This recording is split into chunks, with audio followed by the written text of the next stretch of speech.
ஆன்மீக உறவுகள் அனைவருக்கும் என் அன்பான வணக்கங்கள். வருகிற 27/4/2025 அமாவாசை வருது. நிலைவாசலில் குலதெய்வம் தங்கிடுச்சு அப்படின்னா, குலதெய்வத்தை மீறி எந்த கெடுதலும் நம்ம வீட்டுக்குள்ளே வர முடியாது. குலதெய்வத்துக்கு சக்தி அதிகரிக்கக்கூடிய நாள் பார்த்திங்கன்னா அமாவாசை. அதனால் அமாவாசை நாளில் குலதெய்வத்தை வழிபாடு செய்ய மறக்கக்கூடாது. முன்னோர்களுக்கு கொடுக்கக்கூடிய திதி தர்ப்பண காரியங்களையும் நம்ம தவறாமல் செய்யணும். நம்முடைய குடும்பத்திற்கு மேலும் மேலும் நல்லதை கொடுக்கக்கூடியது நம்ம குலதெய்வம்.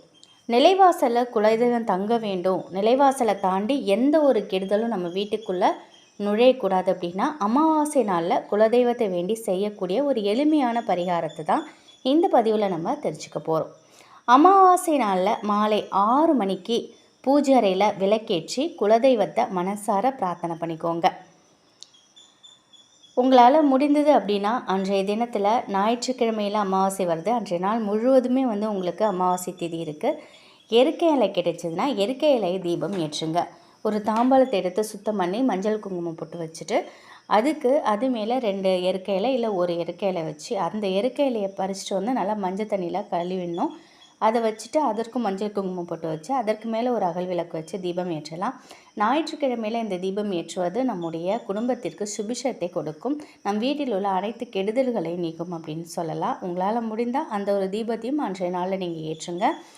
அமாவாசை நாள் மாலை 6 மணிக்கு பூஜைறையில் விளக்கேற்றி வச்சுட்டு குலதெய்வத்தை மனசார வேண்டிக்கிட்டு ஒரு சிகப்பு துணி இல்லைன்னா மஞ்சள் துணி, இந்த துணியில் ஒரு பூண்டு பல் ஒரு 6 தோல் உரித்தது ஒரு 6 எடுத்துக்கோங்க. ஒரு சின்ன கறி துண்டு எடுத்துக்கோங்க. இதை முடிச்சா கட்டி நிலைவாசலை நீங்கள் மாட்டி வைக்கணும். வீட்டிற்குள் நுழையும் போது இந்த முடிச்சு தலையில் படக்கூடாது, அந்த அளவுக்கு நீங்கள் கட்டி வச்சுக்கோங்க. கொஞ்சம் உயரமான இடமா பார்த்து கட்டி வச்சுக்கோங்க. நிலைவாசலுக்கு வெளிப்பக்கத்தில் இந்த முடிச்சு தொங்க விடணும். ஒவ்வொரு அமாவாசைக்கும் பழைய முடிச்சை எடுத்துகிட்டு கால்படாத இடத்துல தூரமாக போட்டுருங்க. புதுசாக இதே மாதிரி பூண்டு கறி துண்டு வாங்கி இந்த மாதிரி கட்டி தொங்க விடுங்க. முடிஞ்ச அளவுக்கு சிகப்பு துணி பயன்படுத்திக்கோங்க. சிகப்பு துணி இல்லாத பட்சத்தில் நீங்கள் மஞ்சள் துணி பயன்படுத்திக்கலாம். நீங்கள் வைக்கிற இந்த துணி புதுசாக தான் நீங்கள் பயன்படுத்தணும். பழைய முடிச்சிலேருந்து அவிழ்த்து அதை நீங்கள் யூஸ் பண்ணக்கூடாது. பழைய முடிச்சை நீங்கள் அடுத்த அமாவாசைக்கு தூரம் போட்டுடணும் கால்படாத இடத்துல. இந்த முடிச்சு நிலைவாசல் இருந்தால் உங்கள் வீட்டிற்குள்ளே எந்த கெட்டதும் நுழையாது. கெட்ட எண்ணத்தோடு யார் வந்தாலும் கூட எதிர்மறை ஆற்றல் உங்கள் குடும்பத்திற்கு எந்த கெடுதலையும் செய்யாது. அமாவாசை தினம் ஞாயிற்றுக்கிழமையில் வருது. இந்த பரிகாரத்தை செய்கிறது சிறப்பான பலனை கொடுக்கும்.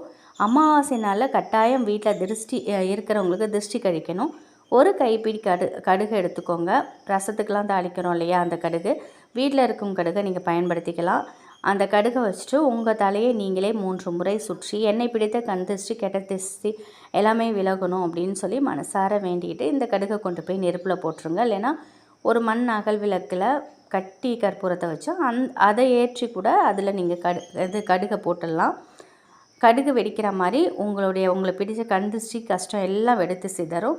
உங்களுடைய பிள்ளைக்கும் இந்த மாதிரி உங்களுடைய கணவருக்கும் இந்த மாதிரி நீங்கள் செய்யலாம். வீட்டில் உள்ள பெண்கள் நீங்களே சுற்றி போடலாம். நீங்களே பெண்கள் உங்களையே நீங்கள் சுற்றிக்கோங்க. மறக்காமல் அமாவாசைனால் திருஷ்டி கடிக்கிறதுக்கு மறக்காதீங்க. திருஷ்டி இருந்ததுனாக்கா எவ்வளோ பெரிய பணக்காரராக இருந்தாலும் சரி ஒரு நிமிஷத்தில் ஏழ்மை நிலைக்கு வந்துடுவாங்க. அதனால் திருஷ்டிங்கிறது இருக்கக்கூடாது.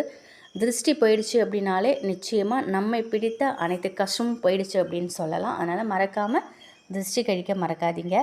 நம்மை பிடித்த கர்ம வினை நீங்குவதற்கு அமாவாசை திதியில் பெண்கள் இதை மறக்காமல் செய்யுங்க.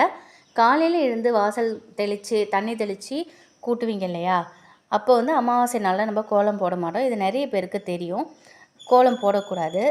வாசல் கூட்டி முடித்ததுக்கப்புறம் நீங்கள் ஒரு எச்சில் படாத டம்ளரில் சுத்தமான தண்ணீர் ஊற்றி அதில் 2 துளசி இலைகள் போட்டு நிலைவாசல் படியில் வைங்க. அந்த டம்ளருக்கு பக்கத்தில் சின்ன தட்டில் சர்க்கரையோ அல்லது வெல்லமோ ஏதோ ஒரு இனிப்பு சுவை நிறைந்த பொருளை கொஞ்சம் அந்த இடத்துல வச்சிடணும். இந்த 2 பொருளையும் நிலைவாசலில் வைக்கும் பொழுது எங்கள் வீட்டு முன்னோர்களுக்காக நான் இதை வைக்கிறேன். முன்னோர்களின் மனசாந்தி அடையணும். அமாவாசை திதிங்கிறதுனால எங்கள் வீட்டு முன்னோர்களை வரவேற்கிறதுக்காக எங்கள் முன்னோர்களோட வழிபாட்டை நிறைவு செய்வதற்காக இந்த பொருளை வைக்கிறோம் அப்படின்னு மனப்பூர்வமாக வேண்டிக்கிட்டு இந்த பரிகாரத்தை செய்யணும்.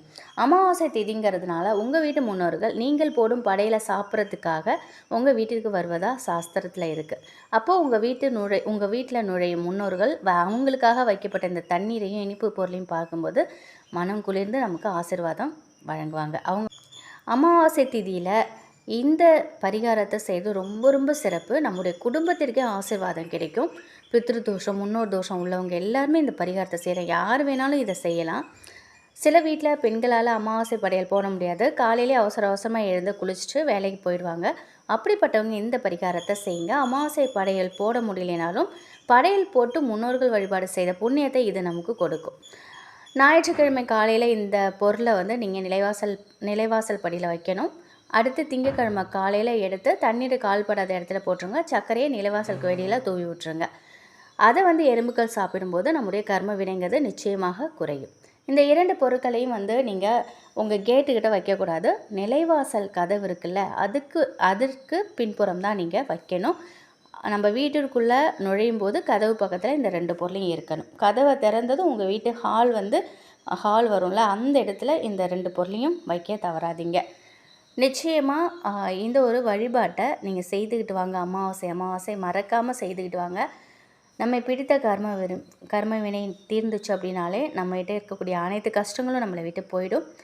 நம்ம வந்து வாழ்க்கையில் முன்னேறணும், மிகப்பெரிய அளவில் வெற்றி நமக்கு கிடைக்கணும், நம்ம குடும்பத்தில் உள்ளவங்க எல்லாரும் சந்தோஷமாக ஆரோக்கியமாக இருக்கணும், எந்த தடையும் நம்ம செய்கிற செயலை எந்த தடையும் வரக்கூடாது அப்படின்னு நினச்சாலே நிச்சயமாக நம்ம வந்து வணங்க வேண்டிய 2 தெய்வங்கள், ஒன்று நம்ம குலதெய்வம், இன்னொன்று நம்ம முன்னோர்கள். இவங்கள முறையாக நம்ம வந்து வழிபட்டுக்கிட்டு வந்தோம்னா நம்ம வாழ்க்கையில் எந்த துன்பமும் எந்த கஷ்டமும் வராது.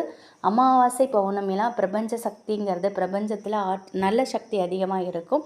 அந்த நாளில் நம்ம இது மாதிரி வணங்கும் பொழுது நிச்சயமாக நம்முடைய வழிபாடுகள் 100% நமக்கு வெற்றியை கொடுக்கும் அப்படின்னு சொல்லலாம். நமக்கு மிகப்பெரிய பிரம்மாண்ட வெற்றி கிடைக்கணும்னா நம்ம குலதெய்வத்தையும் முன்னோர்களையும் அவங்கள வந்து நம்ம வந்து மறக்கவே கூடாது. அதனால் அமாவாசை திதியில் மறக்காமல் இந்த வழிபாடு செய்யுங்க. நல்லதே நடக்கும். நன்றி.